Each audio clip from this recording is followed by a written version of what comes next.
ఉచిత బస్సు పథకం వల్ల తాము ఇబ్బందులు ఎదుర్కొంటున్నామని టాటా మ్యాజిక్ వాహనాల యజమానులు డ్రైవర్ల ఆవేదన వ్యక్తం చేశారు. పాత బస్టాండ్ నుంచి కలెక్టరేట్ వరకు కూడా వాహనాలతో ర్యాలీ నిర్వహించారు. టాటా మ్యాజిక్ వాహనాల ఓనర్లు డ్రైవర్లకు ఉపాధి కల్పించాలని డిమాండ్ చేశారు.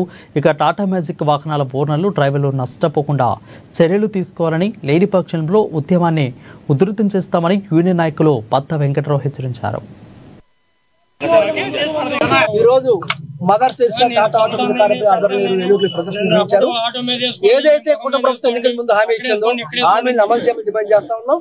ఎన్నికలకు ముందే మేము కుటుంబ ప్రభుత్వానికి లభించాము. మీరు ఏదైతే హామీ ఇచ్చారో ఫ్రీ బస్సు, ఆ ఫ్రీ బస్సు కారణంగా ఆటో కార్మికులు, మోటార్ కార్మికులు, ట్యాబ్ కార్మికులు, టాటా మ్యాజిక్ కార్మికులు నష్టపోతారు, ఉపాధి కోల్పోతారు.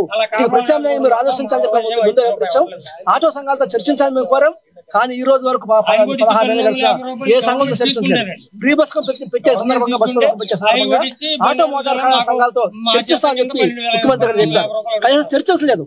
ఆ సందర్భంగా 15వ తారీఖున హామీతో పాటు మాకు కూడా హామీ ఇస్తారు, అమలు చేస్తారు అనుకున్నాం. కానీ మమ్మల్ని మోసం చేశారు. టాటా మ్యాజిక్ ఐక్య కార్యాచరణ ఆధ్వర్యంలో రాష్ట్ర వ్యాప్తంగా అయ్యా కూటమి ప్రభుత్వం ఆంధ్రప్రదేశ్ లో ఉన్నటువంటి లక్షలాది టాటా మ్యాజిక్ కార్మిక వర్గాన్ని, ఆటో రంగ కార్మిక వర్గాన్ని ఆదుకోండి అని రాష్ట్ర వ్యాప్తంగా ఆందోళన కార్యక్రమం చేపట్టారు.